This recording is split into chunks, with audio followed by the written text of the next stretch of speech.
Trying again, folks. What happens when you try to do a live video is that life gets in the way and children fall down and smash themselves and need to be helped. So my daughter's fine. Thank you very much. Back to the hair stuff.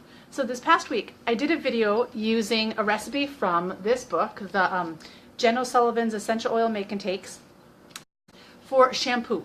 And I was very skeptical, but I tried it. And then after that, I decided to add on the conditioning rinse.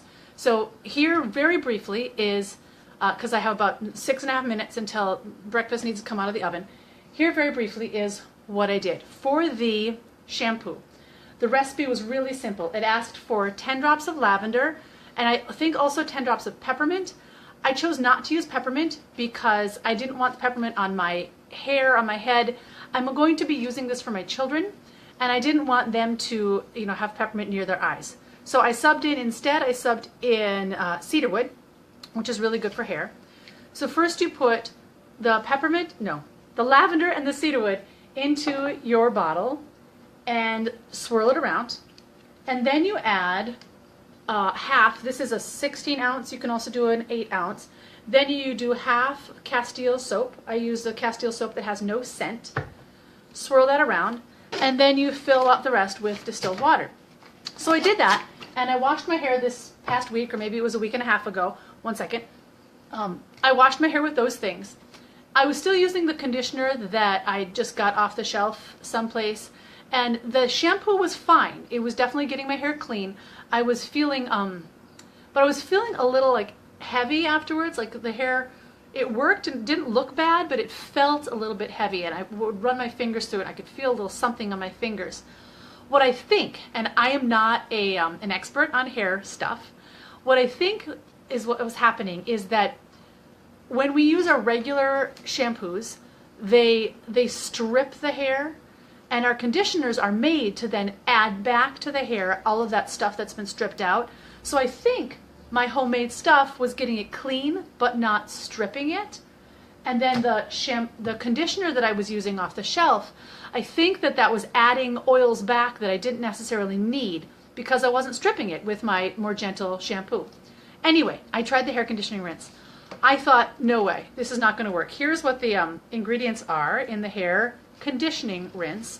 I didn't use her hair deep conditioner. I wanted to start slow. You have a large glass water jug or a little jar. 1 cup apple cider vinegar, okay. 1 cup distilled water, 1 tablespoon organic honey. And I thought, no way, I'm going to put honey in my hair. And then 10 drops each of peppermint and lavender and 5 drops of rosemary. Once again, I cut the peppermint out, but I did it. I tried it, okay. I did, I'm not going to remake it in front of you because I made it already, but 10 drops of lavender and 5 drops of rosemary. And you put that in the bottom of your jar and you swirl it to get it to mix. Then you add the honey. So I added the honey on top of that, and I took a spoon and I swirled it in, and it emulsified, I think is the word I'm looking for.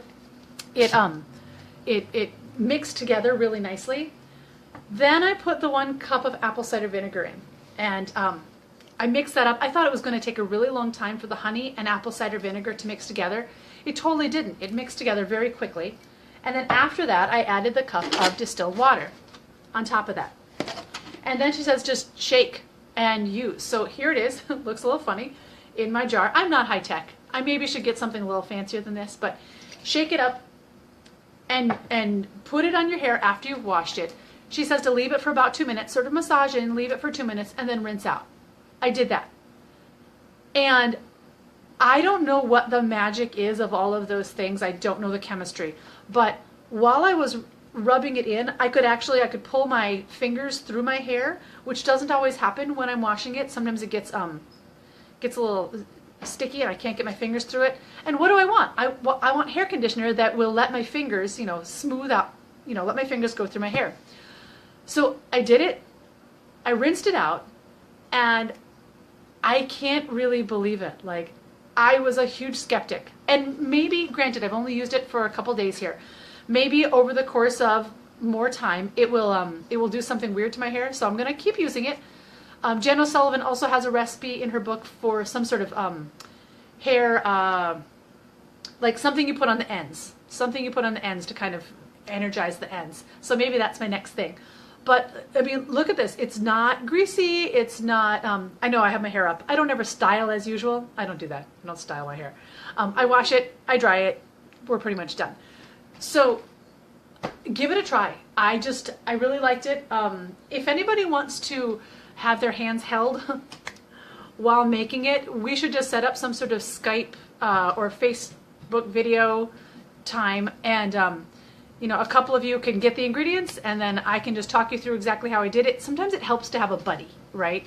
If you live in this area, you can come over to my house and we'll make it. But I'm kind of ashamed to say I feel like I'm becoming a do-it-yourself person. That is a timer. I have to pull the puff pancake out of the oven.